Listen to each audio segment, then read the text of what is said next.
Assalamualaikum warahmatullahi wabarakatuh.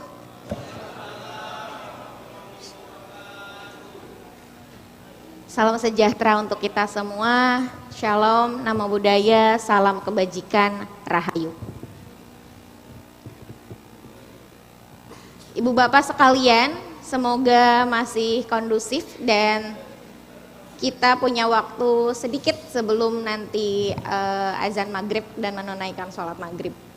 Tapi marilah kita refleksi sejenak dengan tema yang satu ini, tema yang tidak mungkin kita tinggalkan.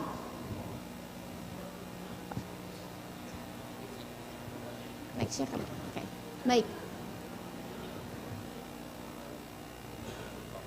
Kita mulai dari pertanyaan yang paling mendasar. Pertanyaan yang mungkin selama ini seperti mengendap di kepala atau mungkin kita bicarakan hanya di ruang-ruang senyap, tapi mari kita sedikit berefleksi dan melakukan kritik terhadap sebuah situasi pemilu. Pemilu kita untuk siapa?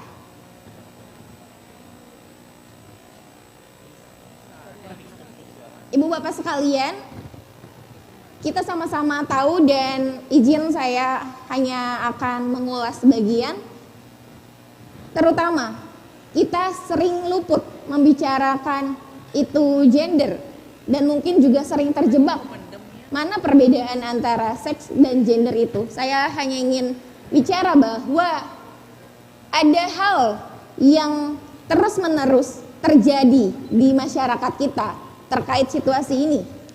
Seolah-olah hal yang kodrati, hal yang nature, hal yang alamiah, yang itu membedakan laki-laki dan perempuan seolah-olah dikotomikan melalui konstruksi gender yang itu berangkat dari sosial, budaya, dan politik, dan itu memengaruhi seluruh sendi kehidupan kita, terutama cara kita berdemokrasi, terutama cara kita memaknai pemilu itu sendiri.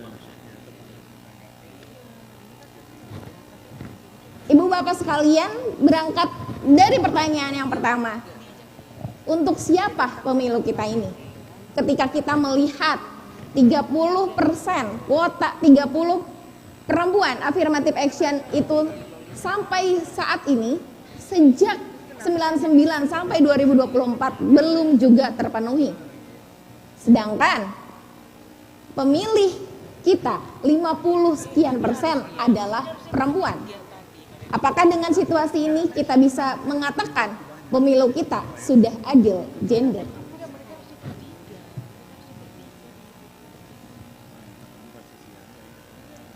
Ibu bapak sekalian, selain bicara soal kuota 30% terhadap afirmasi perempuan, kita juga tidak bisa mengabaikan satu buah fakta di lapangan yang mungkin harus kita ingatkan lagi. Ada satu penelitian di National Democratic Institute 2016, ini agak lama, kenapa saya catat, tapi ini menjadi penting, karena 44% perempuan yang aktif berpolitik secara global pernah menghadapi ancaman pembunuhan, pemerkosaan, pemukulan, dan atau penculikan. Ini data hasil survei dan wawancara penelitian terhadap 100 orang berpengaruh perempuan politik sedunia. Kemudian meloncat lagi 5 tahun kemudian, angkanya naik menjadi 88%. Pemilunya ada? Oke, sorry. Jadi angkanya melonjak ibu bapak sekalian. 88% di 2021. Catahu Komnas terbaru 2024 juga mencatat sebanyak 445.502 ada laporan kasus kekerasan terhadap perempuan, dan itu naik angkanya 10%, hampir 10% dari tahun 2023. Artinya selalu ada kenaikan-kenaikan setiap tahunnya. Dan kita tahu bahwa kasus kekerasan itu tidak sama dengan fakta di lapangan ya. Apa yang dilaporkan bisa jadi jauh lebih sedikit dengan fakta yang sebenarnya.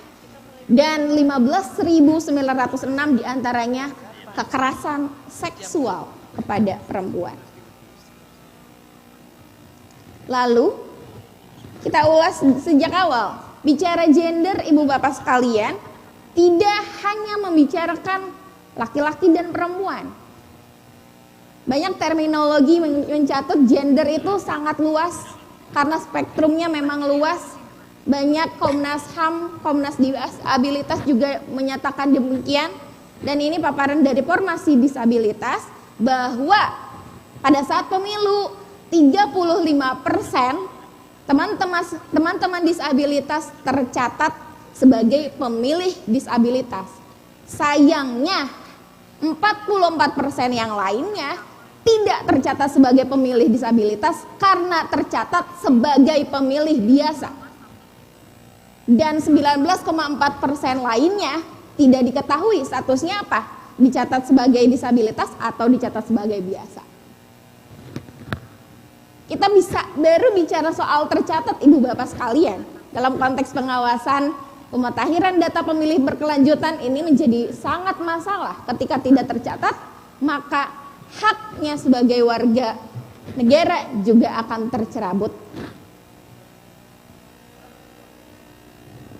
Lalu tadi bicara soal perempuan, kemudian bicara soal disabilitas, apalagi kalau kerentanan perempuan disabilitas semakin beragam spektrumnya, maka ketika kita juga bicara gender, kita tidak boleh luput untuk membicarakan yang lain.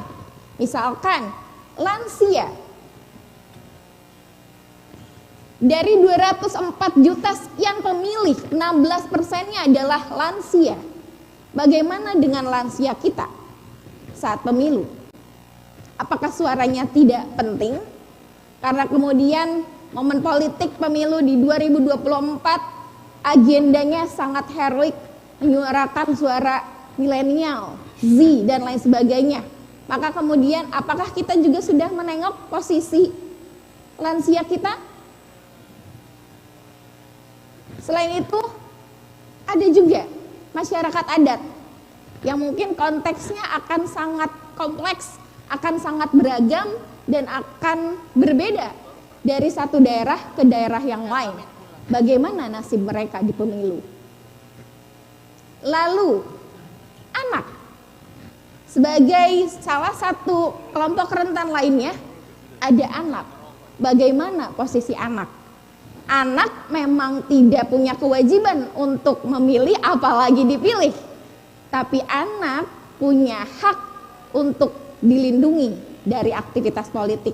Bagaimana anak selama pemilu 2024? Apakah kita menjaga dan melindungi hak anaknya? Atau itu juga alfa dari pengawasan kita terhadap pelibatan anak dalam kampanye politik, termasuk dalam AI.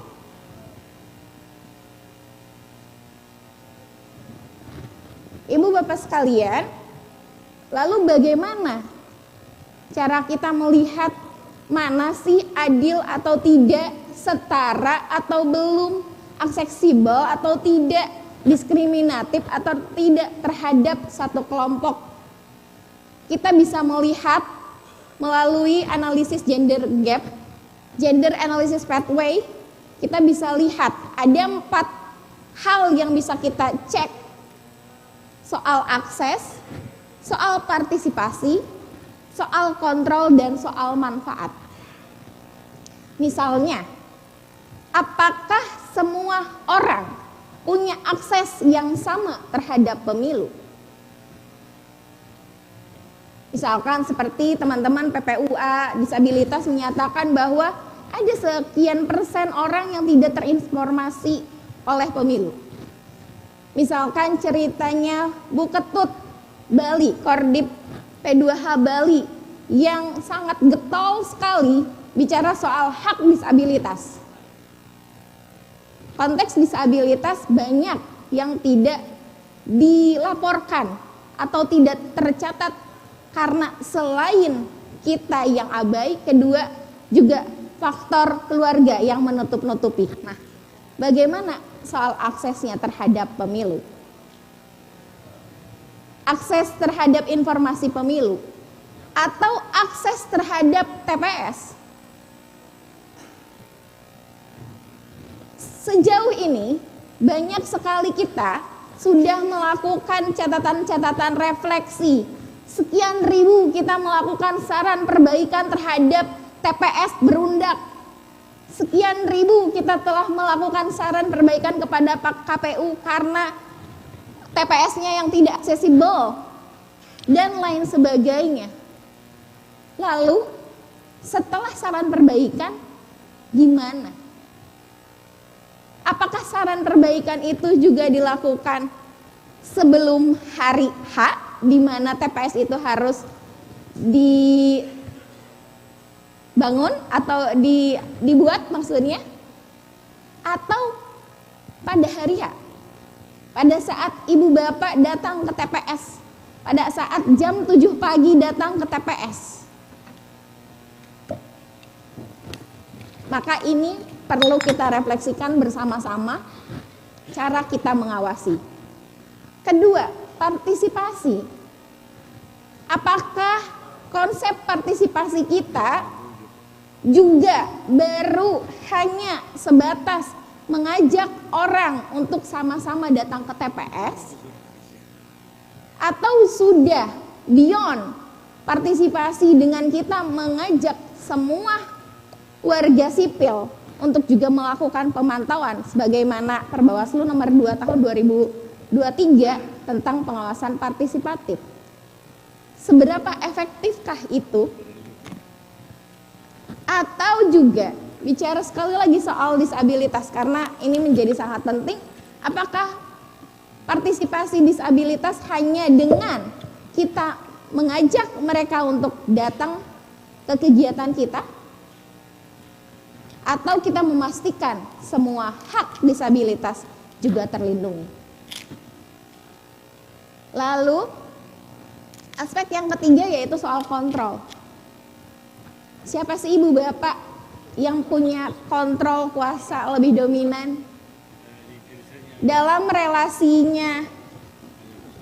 Ketimpangan gender selalu ada, siapa yang punya kuasa penuh, siapa yang tidak, mungkin setengah, mungkin sebagian, mungkin seperempat, mungkin tidak sama sekali.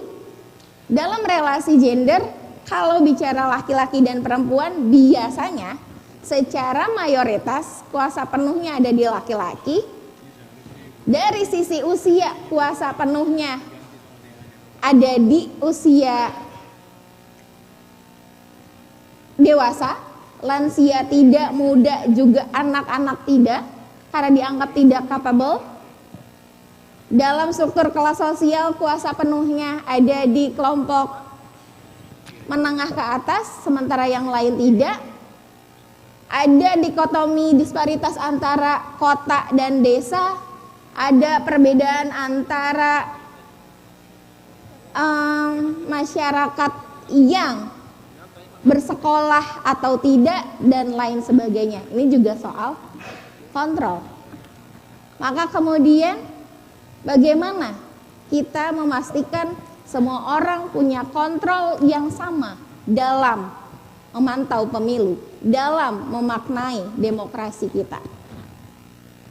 Dan terakhir, manfaat. Apakah semua orang punya perasaan yang sama, kemanfaatan yang sama dalam satu kerja-kerja demokrasi kita? Atau tidak? Misalkan dalam ruangan sebesar ini, siapa yang punya manfaat lebih banyak? Jangan-jangan hanya pimpinan, staf tidak. Jangan-jangan hanya staf, pimpinan tidak. Misalkan ini sesederhana kalau kita mungkin dalam satu hal kegiatan, siapa yang punya kepentingan terhadap satu kegiatan yang lebih efektif dapat manfaatnya. Jangan kira kemudian semua tidak merasakan manfaat yang sama. Jadi kalau kita mau bicara soal apakah situasi kita setara atau tidak, apakah ada keadilan gender atau timpang gender, kita bisa melihat sesederhana memetakan apakah semua orang punya akses yang sama, apakah semua orang berpartisipasi bermakna, apakah semua orang punya kontrol yang sama, dan apakah semua orang mendapatkan manfaat yang sama. Jika kita saja belum mengatakan iya, maka tidak. Lalu, siapa yang punya kontribusi Ibu Bapak terhadap situasi yang timpang tadi? Saya ingin mengenalkan ada namanya power analysis, ini dikenalkan oleh Just Associate.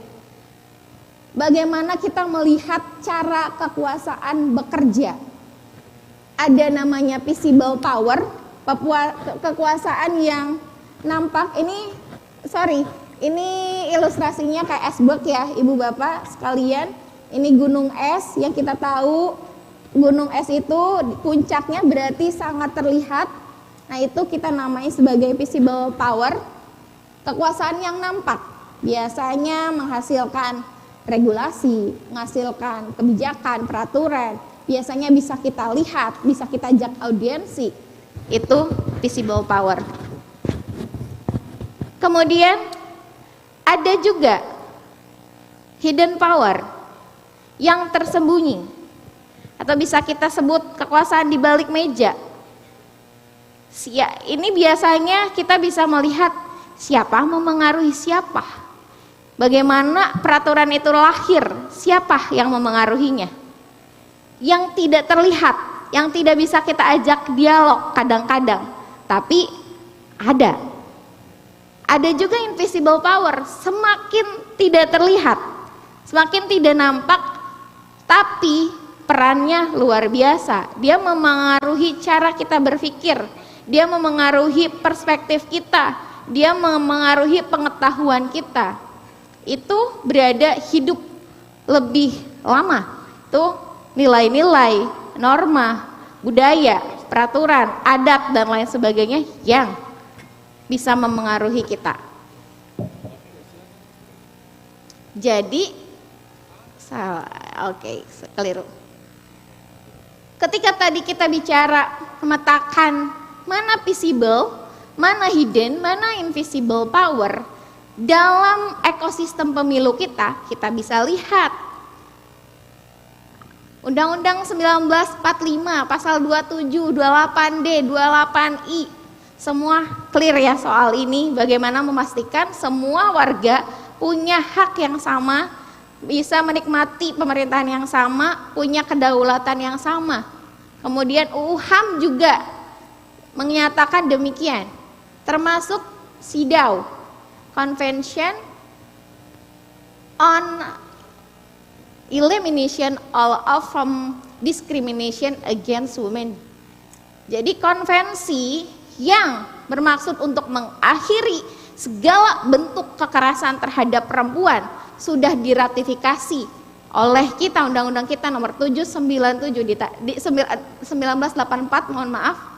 Kemudian diteruskan lagi dengan peraturan presiden nomor 9 tahun 2000 tentang pengaruh utamaan gender.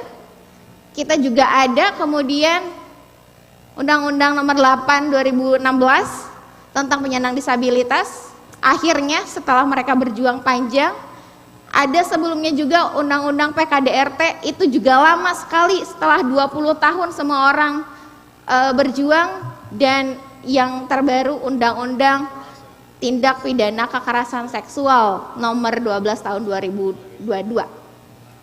Di sisi lain soal pemilu, kita juga punya undang-undang 7 2017 yang sebetulnya dari sisi perspektif disabilitas juga sudah mengakomodir kepentingan disabilitas.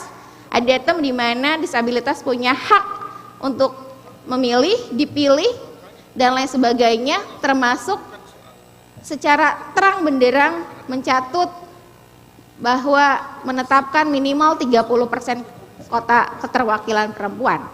Namun dalam kekuasaan yang sama di visible power, kita juga sempat ramai saat itu ketika lahirnya atau terbitnya PKPU nomor 10 tahun 2023 pasal 8 ayat 2 yang punya konsekuensi terhadap pembulatan ke bawah 30% perempuan di DPR.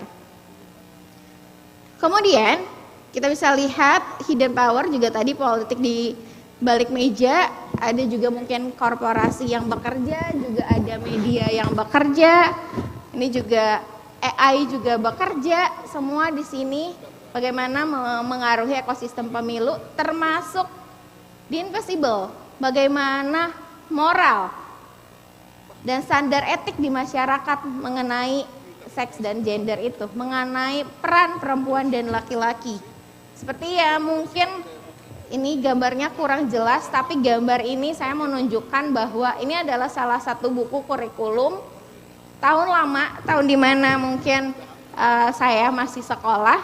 Kalau tidak salah nih serinya seri Budi. Kalau Bapak Ibu juga ingat, mungkin dulu juga belajar bahasa Indonesia dengan ini.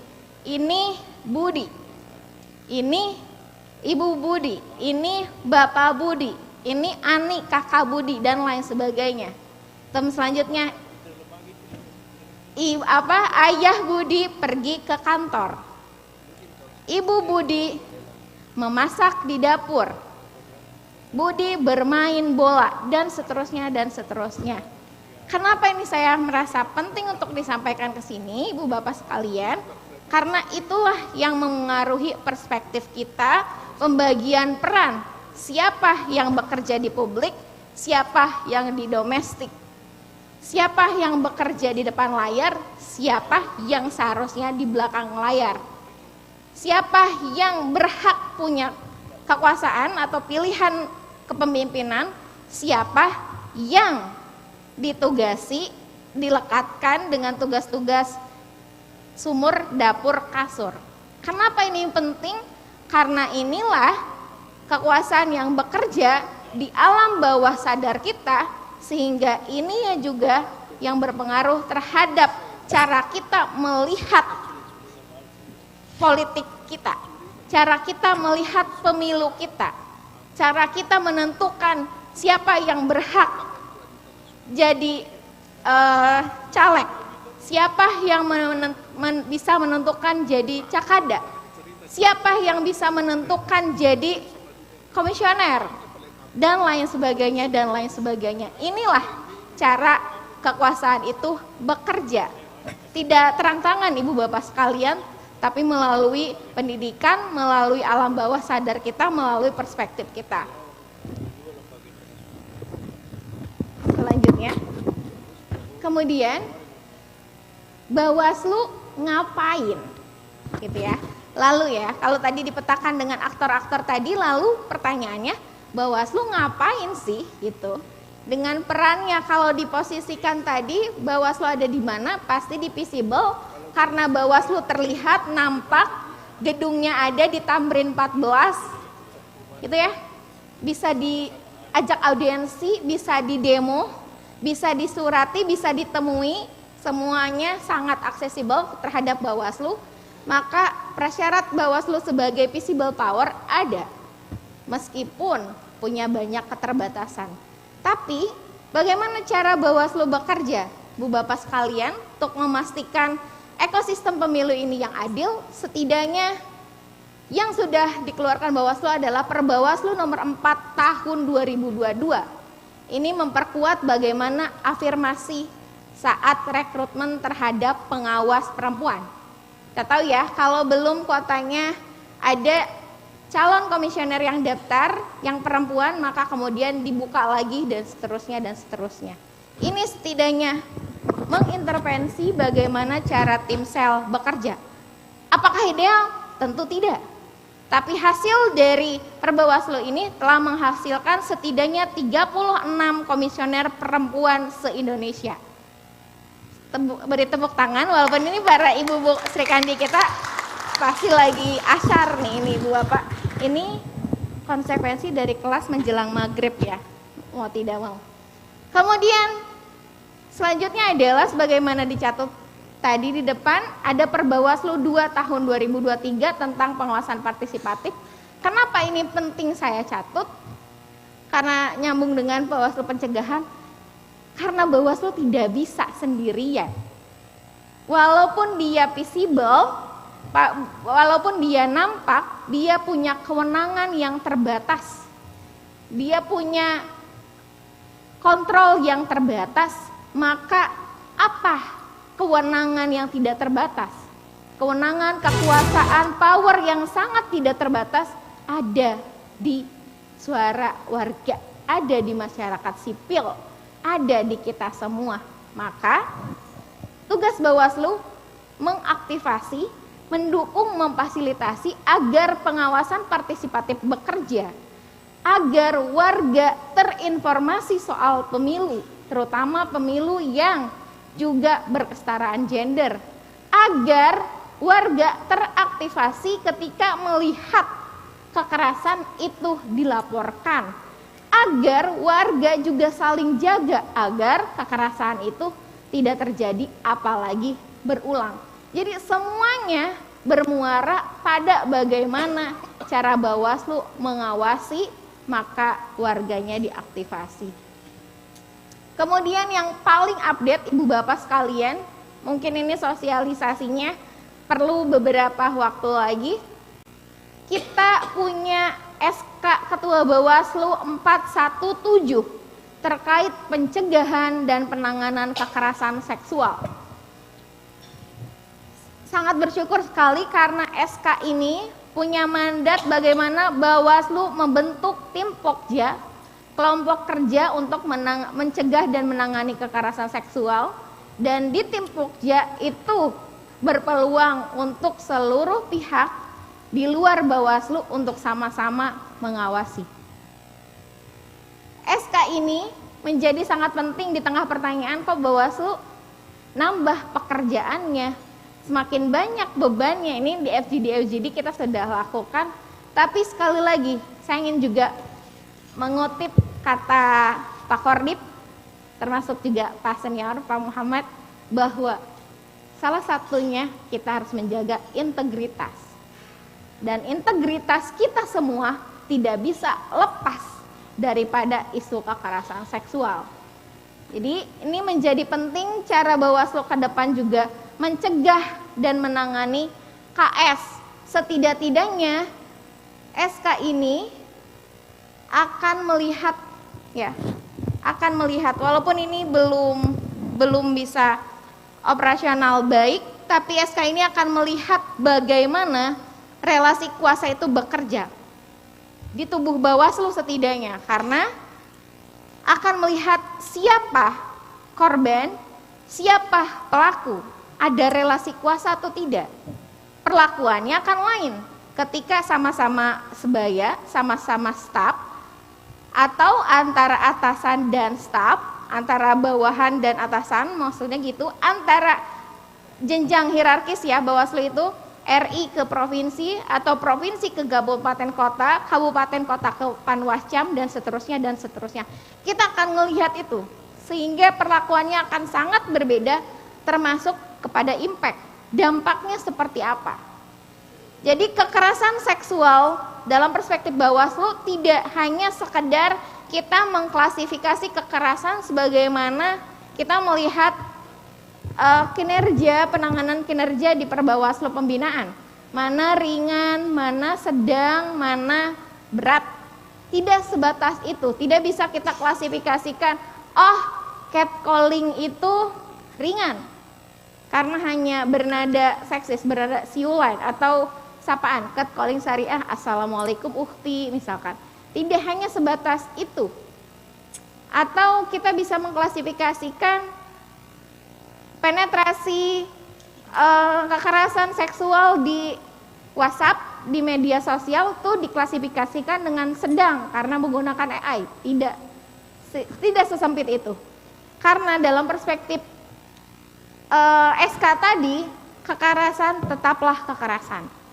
Kita akan melihat apakah kemudian Bawaslu melakukan pembinaan ringan, sedang, dan berat, itu kita akan melihat siapa pelaku, siapa korban, dan bagaimana dampaknya terhadap kehidupan korban. Apakah korban cepat pulih, apakah korban butuh penanganan khusus, Apakah korban mengalami trauma?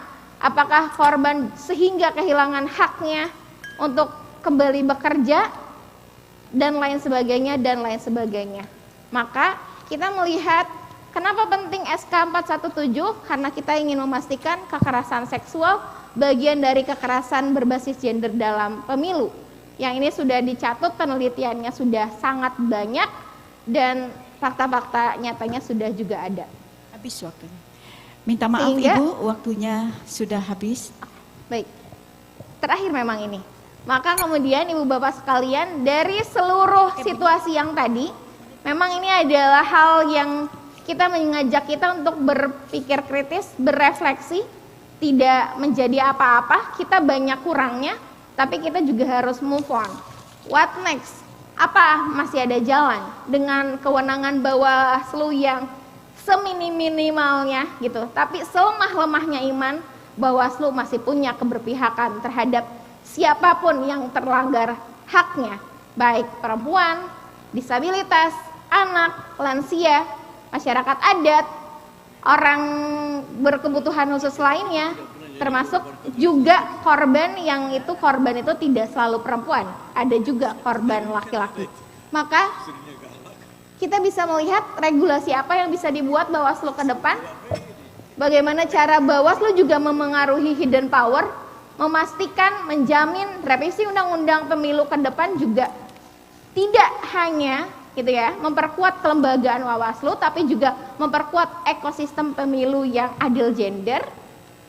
Terus kita juga terus bekerja dengan model Perbawaslu 2 tahun 2023 dengan pengawasan partisipatif untuk memastikan semua orang tergerak dan terlibat, karena tujuannya tadi ya, semua dengan selemah-lemahnya kita sudah punya pendidikan pengawasan kader, sudah punya 19.000 lebih kader dengan 224 komunitas kader yang hidup, sehingga tujuannya terlatih, terbentuk, berfungsi dan bergerak semoga tercapai.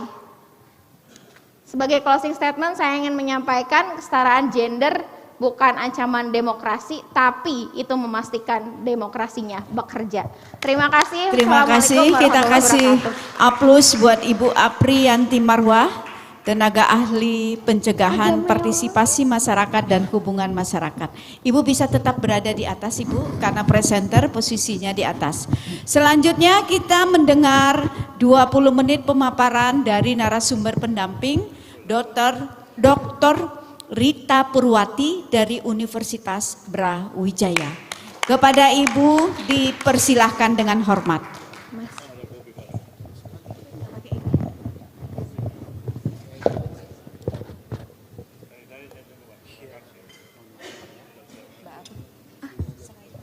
Iya Ibu, ini agak melorot ke bawah. Slide-nya ke bawah ya Bu.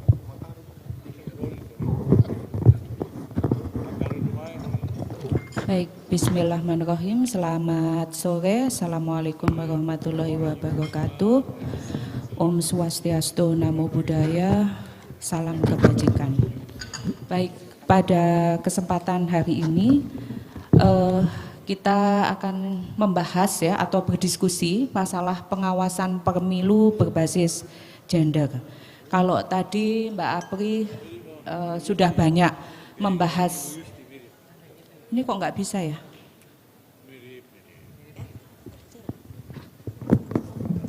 Ya, kalau tadi Mbak Apri sudah banyak membahas tentang apa itu seks, apa itu gender, maka saya tidak perlu membahas itu lagi. Nah, yang utama adalah bagaimana kita membangun urgensi bahwa ketimpangan gender adalah masalah integritas pemilu, bukan sekedar masalah perempuan. Sehingga bisa saya katakan di sini bahwa pemilu yang berhasil itu apabila tidak ada aduan terkait pelecehan seksual gitu ya, baik itu perempuan maupun laki-laki, karena tadi sudah dikatakan bahwa gender itu bukan melulu perempuan gitu ya, tapi juga laki-laki. Ya, kita tahu bahwa penduduk kita itu mencapai perempuan ya 50,5%, tetapi partisipasi perempuannya masih timpang sekali gitu ya. Padahal upaya afirmasi di mana 30% gender itu sudah mulai diwajibkan, ditetapkan. Mungkin sudah beberapa kali pemilu hal itu ada. Nah, kalau kita lihat keterwakilan perempuan di DPR gitu ya, memang dari tahun ke tahun meningkat, tetapi belum memenuhi 30%. Nah, bagaimana keterwakilan perempuan di komisioner Bawaslu? Ternyata timpang sekali Bapak dan Ibu ya. Kalau boleh dikatakan, saya tuh tadi bisik-bisik dengan Bu Nunung, berapa Bu perempuan di Bawaslu gitu ya. Hanya 1. Nah, seperti itu ya. Berbeda dengan mungkin tetangga kita di KPU itu ada 3. Tidak banyak memang keterwakilannya ini. Maka padahal dari jumlah perempuan 50,5%, mestinya 30% ini bisa kita lalui gitu nggih. Nah, sehingga kita perlu upaya strategis memastikan pemilu ini berlangsung adil, inklusif dan aman bagi semua, terutama kelompok rentan seperti perempuan. Nah, kita itu sudah tidak perlu checklist lagi. Kalau checklist itu saya yakin Bawaslu sudah bagus sekali gitu ya. Tetapi bagaimana Bawaslu ini mencegah kekerasan fisik dan seksual terhadap perempuan, serangan digital, body shaming, fitnah seksual, apalagi ada teknologi AI gitu ya, yang mana wajah saya ini bisa ditempel menjadi berbau porno. Nah, ini biasanya mendekati pemilu itu banyak sekali gambar-gambar berseliweran seperti itu, dan intimidasi struktural. Nah, tujuan akhirnya bagaimana Bawaslu melindungi hak politik dan memastikan partisipasi yang bermakna, bukan sekedar hadir saja.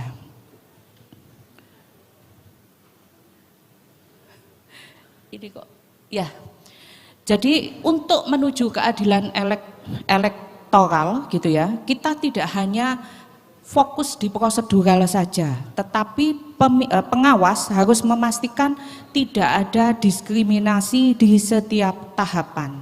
Integritas pemilu, yaitu sebuah pemilu tidak bisa disebut berintegritas jika di dalamnya masih ada kekerasan berbasis gender atau diskriminasi yang dibiarkan. Maka apa peran Bawaslu? Harus bertransformasi menjadi lembaga yang tidak hanya mengawasi tanda kutip checklist tadi ya, tetapi juga melindungi hak-hak politik bagi warga negara dari bias patriarki. Nah, ini apa sih hambatan perempuan dalam pemilu gitu nggih? Yang pertama adalah hambatan struktural, di mana regulasi partai itu menempatkan perempuan di nomor urut 1, artinya nomor urut paling rendah gitu ya. Yang kedua, hambatan kultural, budaya patriarki, menganggap perempuan tidak pantas memimpin, menganggap bahwa pada agama-agama tertentu, mohon maaf, bahwa jika masih ada laki-laki ya mestinya laki-laki, tidak perlu perempuan dulu. Kemudian hambatan teknis, jam kerja pengawasan, yang jamnya itu tidak bisa kita ketahui sampai jam berapa berakhirnya, sehingga hal ini menjadi lembur di luar batas waktu. Mungkin kita punya anak, mungkin suami kita marah-marah karena kita nggak pulang-pulang gitu ya, dan fasilitas yang tidak inklusif. Nah, Bapak dan Ibu beda ya, laki-laki dan perempuan. Kalau laki-laki itu mohon maaf, buang air kecil itu tidak melihat tempat gitu. Maksudnya tuh tempatnya mau bagus mau tidak. Kalau perempuan agak riweh gitu ya, bahasanya agak riweh. Nah, di sini pengawas harus peka bahwa ketidakhadiran perempuan seringkali bukan karena malas gitu ya, tapi karena tembok-tembok ini. Nah, kalau kita lihat relasi kuasa dalam hierarki pengawas, dalam hal ini adalah Bawaslu, itu terpusat. Sehingga titik rawannya adalah adanya dominasi laki-laki dalam struktur kepemimpinan, menciptakan relasi kuasa timpang. Yang kedua, bawahan sulit menolak perintah atasan. Siapa yang berani? Kalau Pak Sekjen sudah bilang A, saya yakin Di dalam gedung ini tidak ada yang berani, gitu ya. Bahkan jika perintah tersebut melanggar etika atau bernuansa pelecehan. Bapak dan Ibu, saya tidak bilang loh ya kalau Pak Sekjen pelecehan, bukan. Ini artinya di teorinya seperti ini. Realitas ad hoc, pengawas ad hoc yang kontrak sementara paling rentan karena takut tidak diperpanjang lagi. Banyak kasus-kasus gitu ya. Tidak hanya di Indonesia, tapi juga di luar negeri, karena mereka tidak mau kehilangan pekerjaan, maka dia mau melakukan apa saja.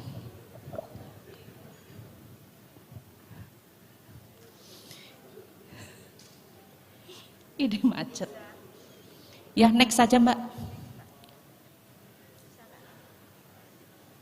Next Mbak. Operatornya? Ya. Ini kultur politik lokal yang sangat maskulin, di mana dominasi laki-laki itu dianggap standar mutlak. Bentuk normalisasinya candaan seksis gitu ya, dianggap sebagai cara mencairkan suasana.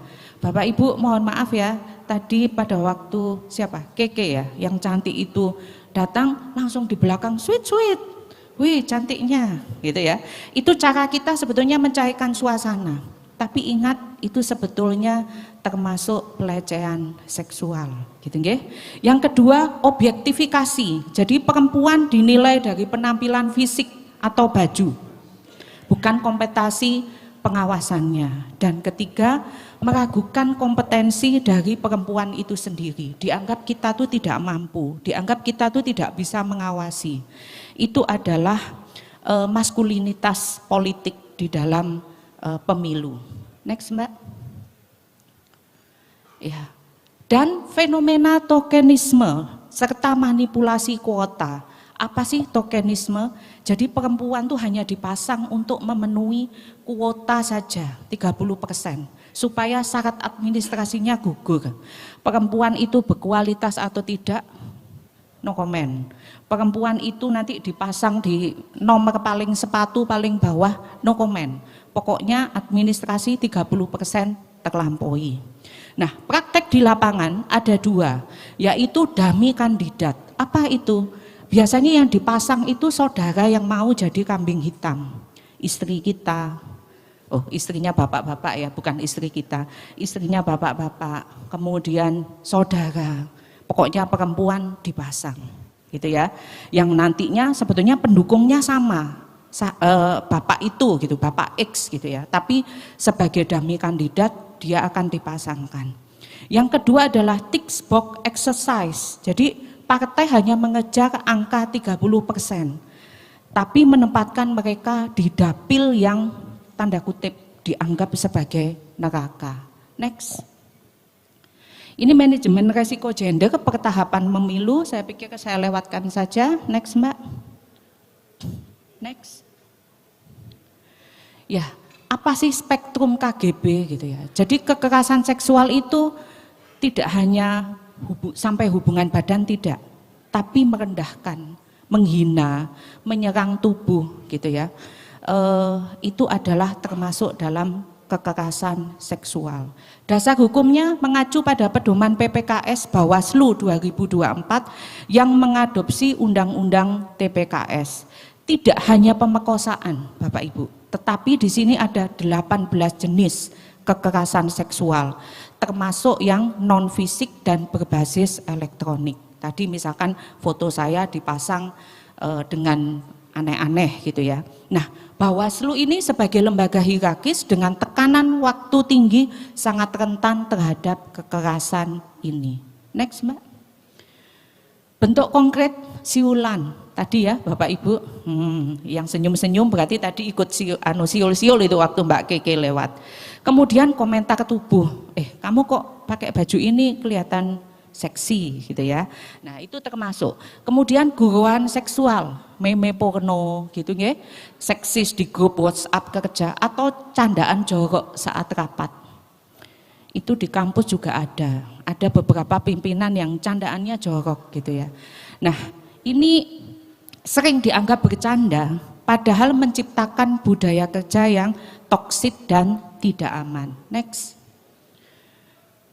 Apa pelecehan fisik gitu ya. Saya pikir ini semuanya paham, kita menyentuh gitu ya, meraba pinggang, modus situasi itu memanfaatkan situasi berdesakan. Makanya banyak di area-area yang mepet-mepet itu ya, ini menimbulkan trauma. Next, Mbak. Eksploitasi seksual untuk tujuan seksual relevan karena struktur Bawaslu yang hierarkis. Contoh kasus menjanjikan kelulusan untuk ad hoc tadi, menjanjikan nilai baik saat BIMTEK, dan meminta balas jasa seksual kepada perempuan. Yuk, ini adalah bentuk serangan gitu ya, jadi menyebarkan konten intim tanpa izin dan lain-lain. Saya pikir kita semua sudah paham. Next, Mbak.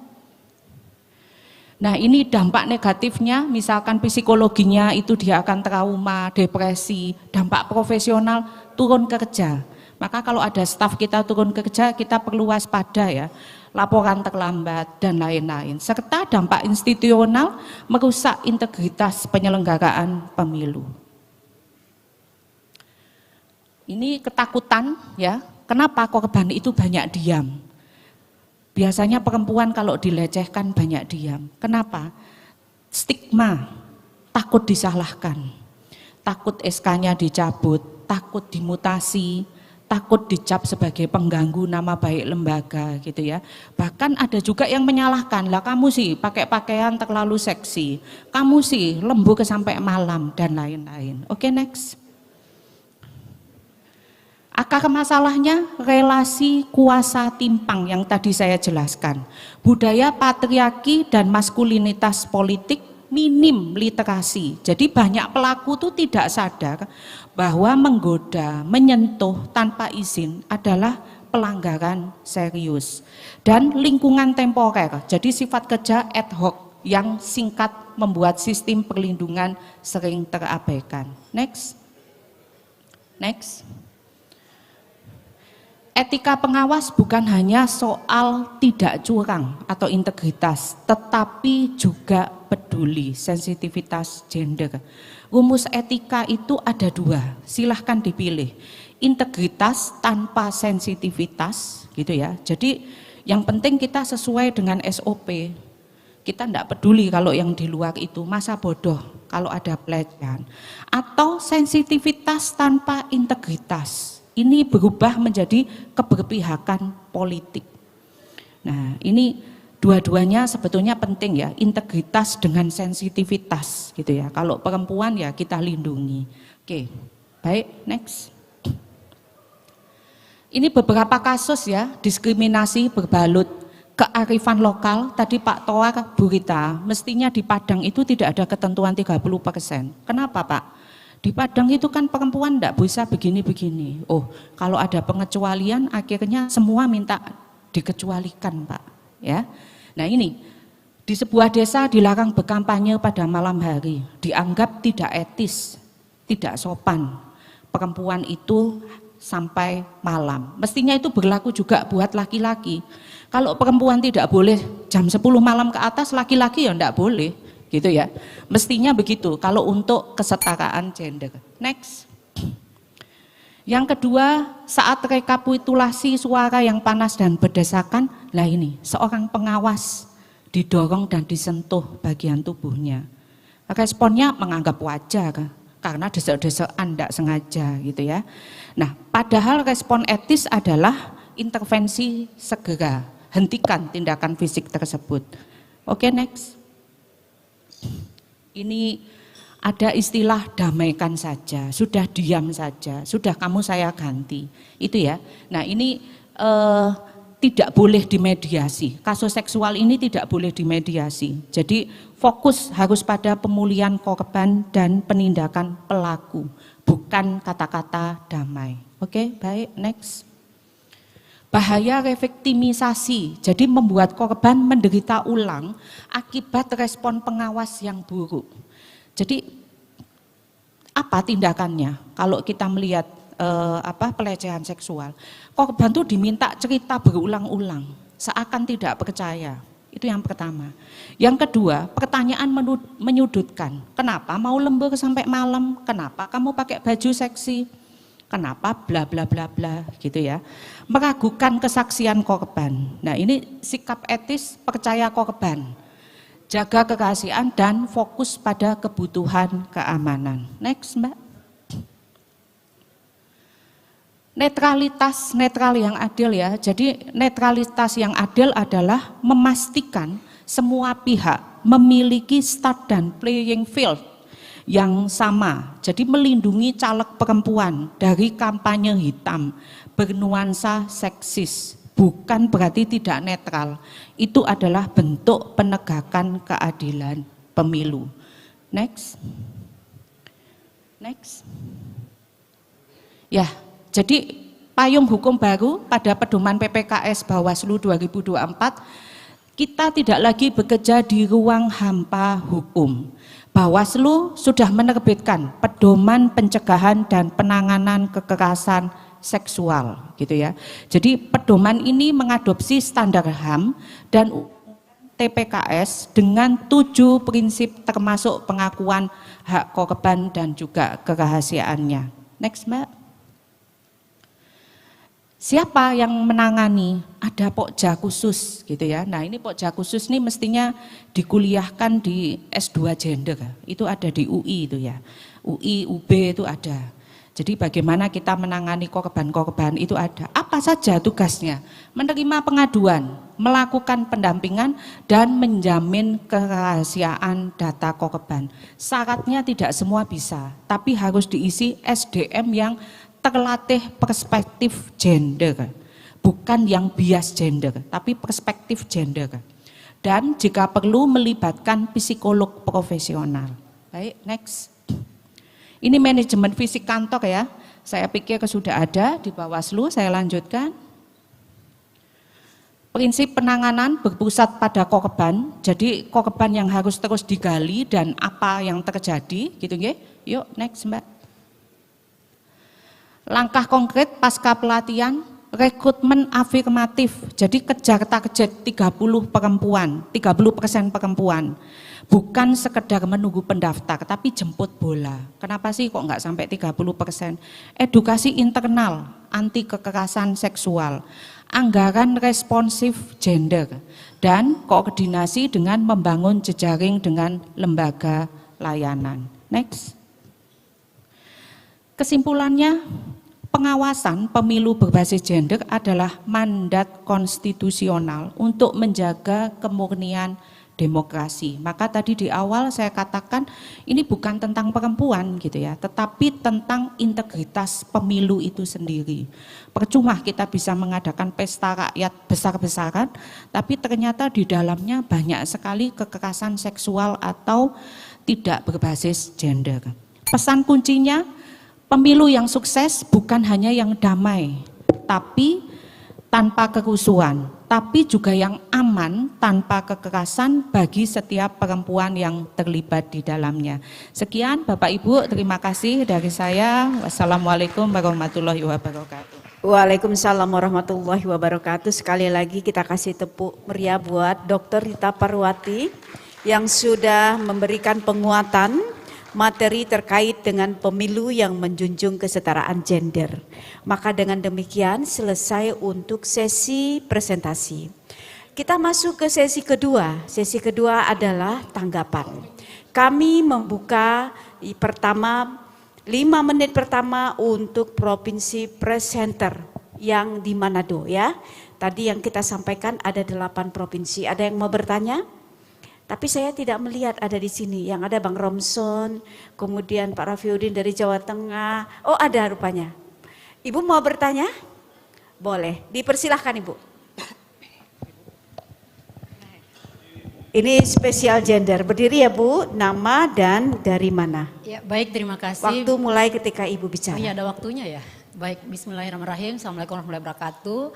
Yang kami hormati para senior Dewan Juri. Ini menarik ya, tapi karena sore ya jadi saya tetap tinggal karena ini menarik.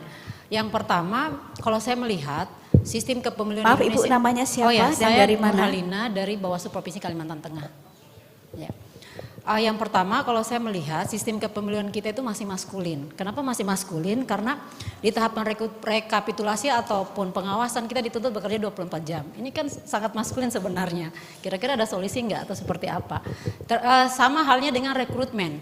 Kalau di bunyi undang-undang itu kan memperhatikan keterwakilan perempuan 30%. Padahal sebenarnya sejarah didorongnya keterwakilan perempuan itu sebenarnya bukan sekedar afirmatif, tapi memang perempuan benar-benar siap untuk disiapkan. Namun selama ini rekrutmen penyelenggara pemilu itu juga maskulin. Jadi perempuan betul-betul dilempar untuk bersaing, apa ya istilahnya ya, dia bersaing bareng itu dan laki-laki, tapi menurut saya terlalu masih maskulin juga sih. Ya maaf ya Prof ya, tapi ini menurut saya masih maskulin. Jadi ketika seleksi kita tidak dikenal bahwa dia perempuan, tapi yang diutamakan itu hasilnya seperti apa, tesnya seperti apa. Tapi persoalan dia perempuan itu biasanya itu menjadi persoalan terakhir, bukan persoalan yang utama. Nah, kira-kira solusinya seperti apa untuk kasus itu. Kemudian yang ketiga, yang sangat menarik itu Bawaslu telah meluncing itu Perbawaslu ya terkait dengan pencegahan kekerasan seksual ya. Itu dalam bentuk SK Ketua. ya, dalam bentuk SK. Nah, mungkin kira-kira strategi kita ke depan untuk mewujudkan itu seperti apa? Karena memang kalau kita lihat dalam penanganan etik itu kan banyak sekali terkait dengan kekerasan seksual di lingkungan penyelenggara. Bukan hanya sama internal kantor ya, tapi bisa juga di dalam rumah tangga dan sebagainya. Mungkin yang pertama ruang lingkupnya seperti apa? Terus yang kedua, apakah memungkinkan ketika subjeknya ini penyelenggara, apakah bisa itu di drive menjadi kewenangan Pokja tersebut untuk menyelesaikannya. Mungkin ke depan mungkin Bawaslu juga bisa membuat konseling dan seperti apa ya, sehingga lembaga ini benar-benar bisa memberikan keadilan bisa memberikan keadilan bagi korban, bukan hanya di internal Bawaslu tapi juga di ranah rumah tangga atau lainnya. Mungkin itu saja, terima kasih. Wassalamualaikum warahmatullahi wabarakatuh. Terima kasih, masih ada 1 menit 30 detik. Ada yang mau bertanya dari Provinsi Presenter? 1, 2, 3, 3, 2, 1, hitung maju, hitung mundur. Tidak ada yang bertanya, kita maju ke provinsi, kabupaten, kota terundang. Ada yang mau bertanya? Sekali lagi, ya dipersilakan Pak. Mohon berdiri ya Pak, nama dan dari mana? Baik, terima kasih. Saya Agus Tinusbau dari NTT, Kabupaten Belu. Saya memang tertarik dan berbicara tentang masalah gender dalam pemilu. Tapi dalam benak saya selalu muncul pertanyaan, dalam pemilu sampai dengan hari ini, apakah memang ada ketidakadilan perlakuan terhadap perempuan? Sampai hari ini saya tidak pernah melihat, pertama, dalam perekrutan calon anggota DPR maupun kepala daerah maupun presiden, ketentuan sudah mengatur memberikan ruang peluang yang besar dengan syarat seluruh warga negara Indonesia punya itu. Yang kedua, untuk memilih seluruh warga Indonesia punya, tidak ada perlakuan yang memberikan ketidakadilan kepada perempuan dalam pemilu. Kemudian perekrutan sebagai pengawas pemilu, sebenarnya kalau ada tindakan afirmatif seperti ini sebenarnya kita ikut merendahkan martabat perempuan, karena menganggap dalam diri perempuan itu ada hal yang kurang, sehingga kita perlu dengan cara ini kita mengembalikan yang kurang itu kepada perempuan itu dalam posisi ini. Nah, bagi saya tindakan afirmatif dalam perekrutan pengawas pemilu ini mestinya ditiadakan. Secara substantif perempuan dalam dirinya ini komplit loh sebagai manusia, sama dengan laki-laki. Apa sih yang kurang dalam diri perempuan? Sehingga dalam proses perekrutan perlu dikembalikan dengan syarat ini gitu. Jadi bagi saya yang syarat afirmatif perempuan ini bagi saya sebenarnya tidak perlulah ya, karena ini manusia loh, apa sih yang kurang dalam dirinya. Dan diberikan ruang yang sama, setiap warga negara Indonesia dengan ketentuan tertentu lamarlah jadi pengawas pemilu. Marilah berkompetensi. Jadi ketika tidak terpenuhinya jumlah perempuan 30% setelah terpilih ataukah menjadi komisioner, ini soal kualitas, soal kemampuan. Ya, marilah berkompetisi secara sehat, bukan menuntut dipenuhilah keterwakilan perempuan sebelum berkompetisi gitu. Terima kasih. Oke, terima kasih. Ini pendapat dari kaum lelaki ya. Terima kasih. Saya membuka untuk terundang mahasiswa dan organisasi. Ada yang mau bertanya? Itu beneran tangannya diajung. Oke, good. Silakan. Saya mau mendengar ini suara mahasiswi ya. Waktunya Mas, tolong waktu untuk sesi terundang ini pertanyaannya 5 menit, jadi nanti bisa dilihat. Dipersilahkan dari sekarang, langsung saja ya Mbak ke pertanyaannya. Terima kasih atas kesempatannya. Nama saya Marta Simanjuntak dari mahasiswa dari Universitas Samratulangi. Pertanyaan saya, sejauh mana kebijakan afirmasi gender di lingkungan Bawaslu benar-benar berfungsi sebagai instrumen transformasi kekuasaan, bukan sekedar pemenuhan kuota formal, khususnya dalam memastikan perempuan memiliki pengaruh nyata dalam proses pengambilan keputusan dan strategis di semua tingkatan. Kemudian dalam praktek penanganan pelanggaran pemilu, bagaimana Bawaslu menghindari reproduksi bias patriarki ketika menangani kasus yang berdimensi gender seperti intimidasi, kekerasan simbolik atau diskriminasi terhadap perempuan, dan apakah terdapat pedoman operasional khusus yang menjamin keadilan substantif bukan hanya prosedural. Terima kasih. Terima kasih. Ada lagi? Cukup mewakili? Kalau cukup saya kembali ke Zoom. Bisa ditampilkan untuk Zoom? Teman-teman di Zoom ada yang mau bertanya? Saya lagi Bu Chan, boleh ya? Oh, selalu ini Banten. Saya keep dulu Banten. Selain Banten ada lagi yang mau bertanya? Boleh bersuara? Ada?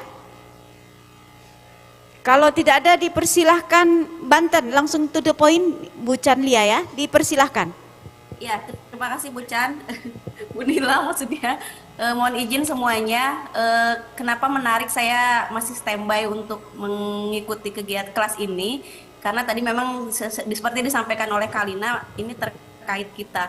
Kemudian tadi dari NTT ya, kabupaten apa, kenapa harus kita aja yang masih udah disarankan 30% itu masih keterwakilannya kurang, apalagi tidak gitu. Bukan kita tidak percaya diri Pak, tapi ya memang kita harus ada perwakilan gitu. Kok Bapak malah mengajak berdebatnya dengan perempuan ya? Kan yang laki-laki juga kayaknya tidak percaya diri nih kalau dengan perempuan diharuskan ya.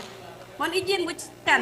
Iya, oke. Terkait tadi SK yang disampaikan oleh Ibu Aprianti, iya, bahwa kami memang di Banten sudah pernah melaksanakan itu ya TTA ya. Pernah ada salah satu PKD kami yang memang melaporkan terkait kekerasan yang dilakukan oleh Kepala Sekretariat, dan itu terjadi di sekretariat. Hanya klimaks akhirnya pada saat yang bersangkutan sudah melaporkan ke kepolisian, pada akhirnya yang bersangkutan menarik laporan dikarenakan mungkin ya ada tekanan dan sebagainya. Nah, ini yang memang harus kita dorong bersama, bagaimana pemberlakuan SK itu.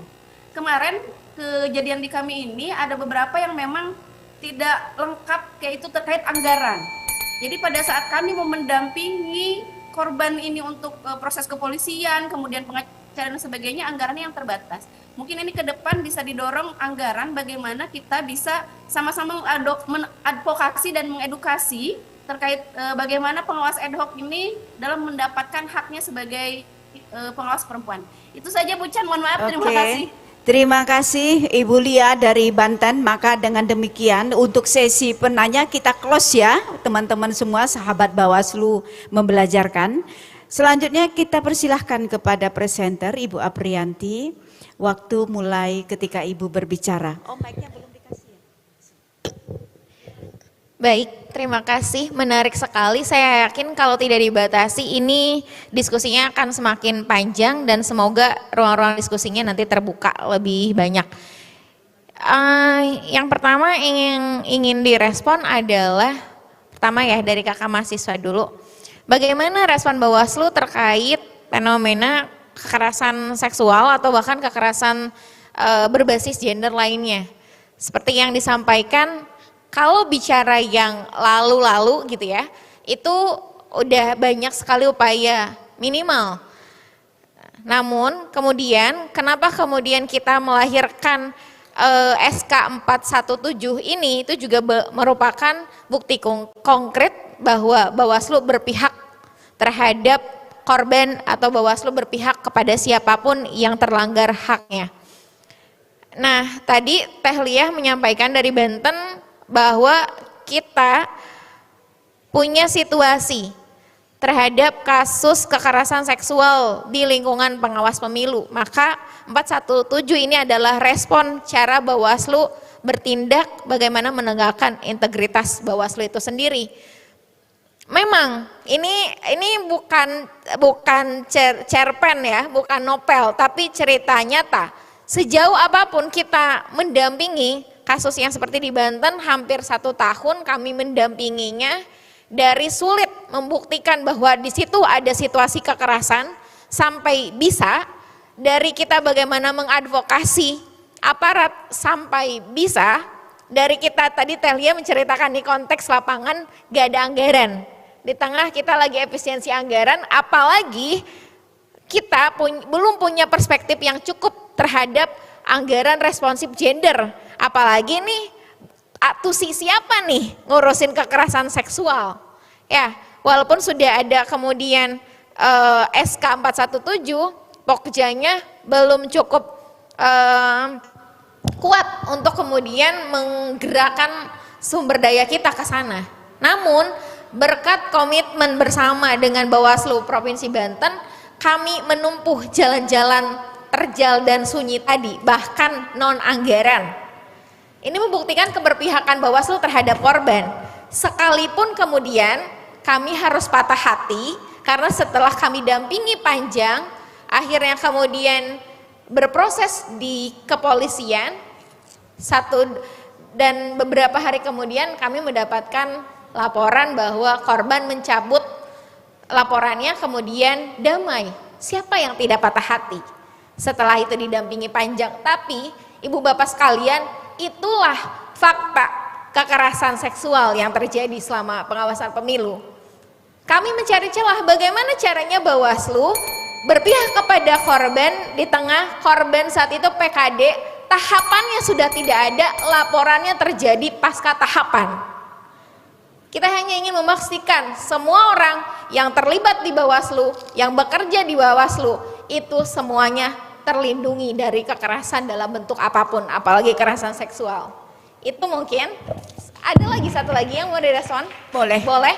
Secepatnya 1 menit. Oke. Ya, Bapak izinkan dari NTT, ini sebetulnya ini akan perang debat yang agak panjang ya, bicara soal kuota 30%. Saya pikir banyak para ahli dan tokoh-tokoh, ini ada Mbak Ninis juga, ada Kak Nunung dan lain sebagainya, tuh banyak bicara soal kuota 30%. Tapi saya mau bilang bahwa ini mandat undang-undang, ini udah konstitusi gitu ya. Kemudian kita tidak mungkin membiarkan juga perempuan tarung bebas di tengah situasi penuh kekerasan.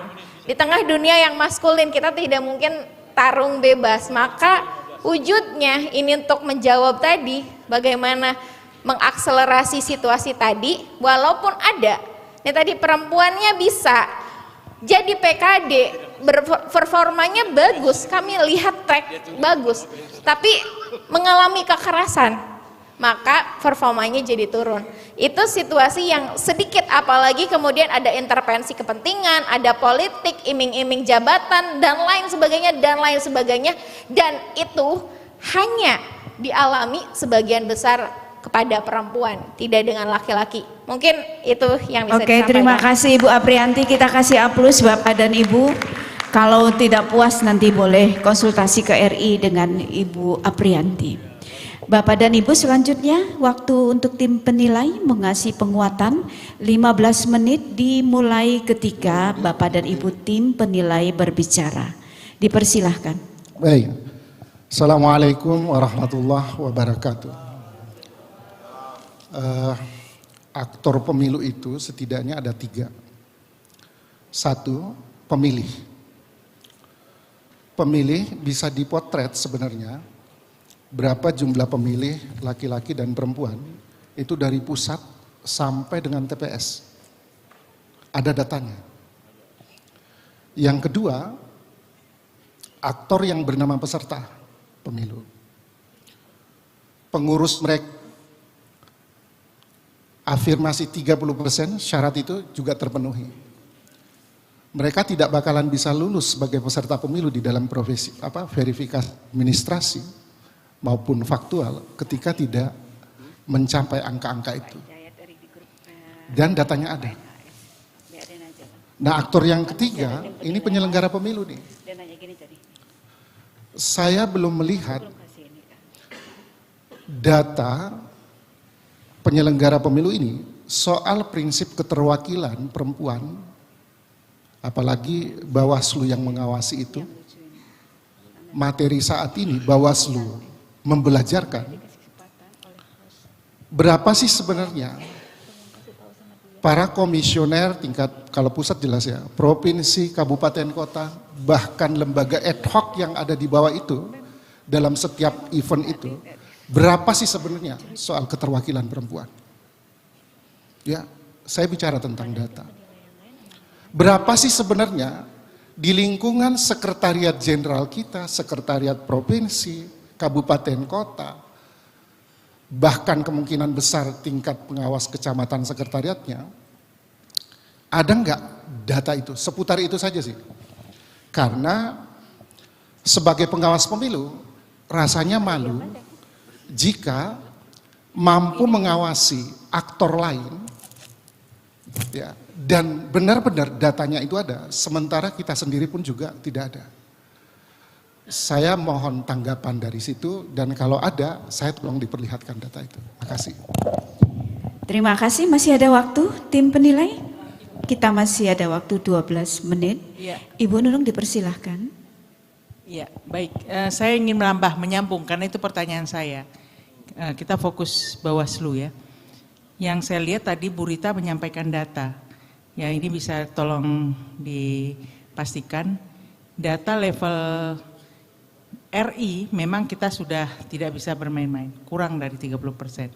Tapi ketika sudah di provinsi, kabupaten, kota, kecamatan, itu peran Bawaslu RI. Dan datanya masih kurang dari 30%. Seharusnya ini ibaratnya kita menyuruh-nyuruh orang nih, ngawasin nih 30% keterwakilan partai politik. Tapi ternyata yang ngawasi sendiri masih kurang. Dan mohon maaf, saya sudah selalu menjadi tim sel dari tahun ke tahun. Perdebatan ini saya lebih sekarang melihat, ini masukan saja ya, saya to the point. Bukan melihat perjuangan keterwakilan perempuan, tapi melihat ini kelompok siapa, ini ormas siapa, bahkan si perempuan dari tim sel itu sendiri pun dia tidak memilih perempuan karena bukan keterwakilannya. Bagaimana ini bisa kita kemudian katakan bahwa Bawaslu sudah benar? Dan mohon maaf, ini harusnya dievaluasi. Apakah itu sampai level RI? Ya, saya dengar isu-isu begitu, tapi wallahu alam. Ya, ini harus dievaluasi. Kita ketika mau mengawasi semua, ya, melihat, menyampaikan begitu banyak mengenai keterwakilan perempuan, tapi kita sendiri belum melaksanakan, bukan melihat dari sosok perempuan. Dan banyak saya melihat keterwakilan perempuan yang sudah bagus, mereka dari periode sebelumnya sudah dididik, sudah dilatih, tapi ternyata mereka tidak diterima. Wallahu alam apa penyebabnya. Dan mereka, saya ingat ya Mbak Nisa ya, kita sudah mengawal dengan Puskapol UI, mendidik perempuan-perempuan itu hanya segelintir yang masuk. Ini yang menjadi pertanyaan besar kita semua. Terima kasih. Silakan, masih ada waktu Mbak Nisa. Ya, baik, terima kasih. Pertama saya apresiasi sekali ada topik ini yang dibahas di forum ini, karena sebetulnya bicara soal hadirnya perempuan baik itu di legislatif, eksekutif ataupun termasuk penyelenggara pemilu kan tidak bertujuan untuk bersaing-saing ya antara laki-laki dan perempuan, tapi sebetulnya mendorong bahwa ya kita semakin akses, semakin demokratis. Nah, fenomena kekerasan perempuan dalam politik atau dalam pemilu itu sebetulnya kan fenomena yang bagi perempuan ya, tadi Bu Rita, Mbak Aprianti juga mengatakan jarang sekali perempuan mau melaporkan ketika itu terjadi pada dirinya karena ada anggapan ya memang beginilah politik itu keras, politik itu ya memang dalam tanda petik ya kotor, baik laki-laki ataupun perempuan ya. Karena kalau mau melaporkan khawatir nanti karir politiknya berhenti atau misalnya ada intimidasi dan sebagainya. Nah harapannya memang Bawaslu bisa menjadi ruang yang aman bagi perempuan khususnya ketika melaporkan kekerasan yang mereka alami dalam selama tahapan kompetisi. Karena tadi misalnya ketika perempuan mau melapor kasusnya spesifik begitu ya, kampanye yang menyerang dirinya sebagai perempuan, baik itu di online ataupun dalam kampanye yang bentuknya konvensional. Mungkin di Bawaslunya belum ada pojok khusus gitu ya, khusus perempuan mau melapor tuh kemana. Karena mungkin perlakuannya sama, karena tadi Mbak Aprianti mengatakan menangani kasus seperti ini nggak mudah. Yang memeriksa harus punya perspektif gitu ya dari sisi waktu dan sebagainya. Harapannya ke depan dengan forum-forum ini bisa merekomendasikan bisa menjadi ruang yang lebih aman. Karena ketika perempuan kemudian merasa tidak punya ruang yang aman untuk melapor, itu bisa berdampak pada akhirnya datanya sedikit gitu ya, padahal mungkin fenomenanya banyak. Kalau datanya sedikit kita tidak bisa menganalisis sebetulnya apa sih yang terjadi. Itu dan berikutnya satu lagi ya, tadi saya sepakat sama Mbak Aprianti bahwa sebetulnya ya tadi ya ini bukan bersaing-saing antara laki-laki dan perempuan, tapi bagaimana kita menyediakan ruang yang setara. Kalau laki-laki dan perempuan mau berkompetisi itu harus di ruang yang setara. Mungkin itu aja dari saya Bu, terima kasih. Terima kasih, silakan Prof, masih bisa Prof, masih ada waktu 7 menit 37 detik. Saya punya pertanyaan untuk kedua presenter Ibu Aprianti dan Ibu Rita kalau memungkinkan. Saya dari tadi belum mendengar tentang klasifikasi kekerasan seks. Apakah laki-laki itu bukan juga korban kekerasan seksual? Kan yang saya dengar ini perempuan. Saya kira perlu ada penjelasan. Laki-laki itu juga bisa menjadi korban kekerasan seksual. Bantu saya untuk memberi penjelasan ini. Terima kasih. Oke, terima kasih. Ditutup dengan pertanyaan yang cukup menggelitik ya. Apakah langsung ketawa di bagian sisi kiri saya. Oke, Mbak Aprianti menangkap yang ditanyakan. Oke, kemudian kita tutup Bapak dan Ibu untuk sesi tanggapan ya dari peserta dan juga tim penilai. Terima kasih. Selanjutnya 5 menit untuk menanggapi. Baik, Ibu Bapak tim penilai, terima kasih atas pertanyaan dan juga mungkin juga kritik termasuk harapan. Saya sih melihat itu. Kenapa saya sampaikan ini di awal, ini adalah refleksi karena memang ini ruangnya kita melakukan kritik ke diri kita sendiri. Jadi tidak mungkin ya kita maksudnya jujur terhadap apa yang sudah terjadi. Memang selama ini Bawaslu tidak punya sumber daya yang signifikan kemudian dari sisi pada saat mengawasi pelanggaran pemilu dan berkonotasi kekerasan seksual. Tapi tahun kemarin kita punya kehendak untuk kesana menerbitkan itu. Masih pincang di banyak sisi, masih belum berjalan dan belum berjenjang di semua provinsi, hanya 1 dan 2, terutama Banten. Kemudian kalau ditanya soal rekrutmen, ini juga jadi evaluasi internal bagi kami di Bawaslu, tapi setidaknya ketika kita mengintegrasikan ekosistem yang inklusif, yang ramah perempuan, inklusif terhadap disabilitas dan kelompok rentan lainnya di internal Bawaslu, dan ini masuk dalam renstra ke depan, semoga itu juga adalah upaya pendidikan, peningkatan kapasitas. Memang sejak awal saya tadi bilang tidak sempurna Bawaslu, punya banyak sekali keterbatasan, tapi ini adalah upaya yang cukup progresif di tengah maskulinitas pemilu, apalagi lembaga penyelenggara pemilunya itu sendiri. Kemudian untuk concern bagaimana memastikan rekrutmen ini juga ada banyak sekali peran banyak pihak, tapi semoga ini jadi refleksi kita bersama. Saya tidak ingin merespon, tapi ini jadi catatan penting pembelajaran untuk di kawal bersama-sama. Tadi kalau tidak salah mau bertanya, saya lupa satu, Prof. Muhammad bertanya, apakah mungkin laki-laki jadi korban? Mungkin saja, Prof. Dan ada. Tapi kenapa juga laki-laki saat jadi korban tidak melapor? Ada perasaan malu, juga sama seperti perempuan pada umumnya. Perempuan tidak melapor karena stigma, ada relasi kuasa, dia atasan saya, takut saya dipecat. Laki-laki juga ada ego untuk, masa iya kalau dia cerita ke saya pernah diceritain teman laki-laki saya dia korban, katanya responnya berbeda ketika dia cerita ke teman laki-lakinya sendiri.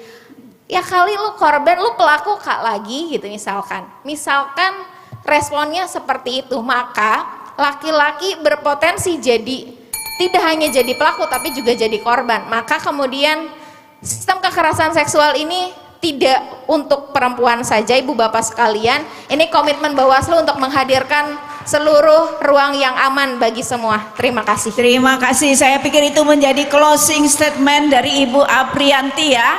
Ibu Narsum ada yang mau menjawab dari ini tanggapan?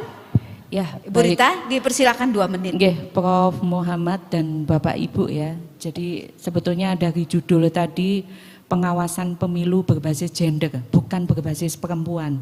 Artinya adalah laki-laki dan perempuan dalam hal ini memiliki peluang yang sama untuk dilecehkan gitu ya. Jadi bukan hanya perempuan. Kenapa yang mencuat hanya perempuan gitu ya? Karena perempuan ini tanda kutip Muhammad yang lebih berani bersuara dan banyak yang membela perempuan gitu nggih. Karena bahkan ada logika nggih, ada logika bagi kaum feminis itu bahwa apabila ada kasus gitu ya, kita tidak mau tahu yang salah itu laki-laki atau perempuan dulu, tapi kita harus membela perempuan dulu. Kenapa begitu? Dan itu sebetulnya saya juga sangat tidak mendukung Prof. Muhammad ya. Kenapa begitu? Karena kalau kita membela laki-laki dan ternyata case-nya itu betul perempuan yang dilecehkan, maka kita akan rugi. Yang pertama adalah perempuannya, yang kedua kita membela laki-laki. Oke? Tapi kalau kita membela perempuan dulu, maka sebetulnya yang dirugikan hanya satu, laki-laki. Dan itu saya tentang Prof. Muhammad. Jadi kalau saya begini, bagaimana supaya perempuan ini tidak dilecehkan?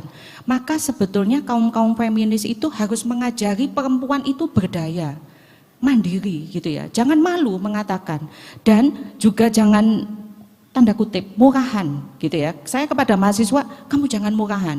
Cuma dikasih coklat Valentine terus kamu mau, itu murahan sekali gitu ya. Dan tidak pantas untuk dibela. Jadi begitu ya Prof ya. Pelecehan bukan hanya untuk perempuan, tapi juga laki-laki. Terima kasih. Oke, terima kasih Ibu Rita. Mohon Ibu ke depan, Ibu Aprianti. Dengan demikian maka selesai sudah sesi pemilu yang menjunjung kesetaraan gender. Ibu Rita mohon perkenan untuk di sini. Bapak dan Ibu sahabat Bawaslu membelajarkan, terima kasih tetap bersedia bersama kami di penghujung ini. Demikian untuk sesi pemilu yang menjunjung kesetaraan gender.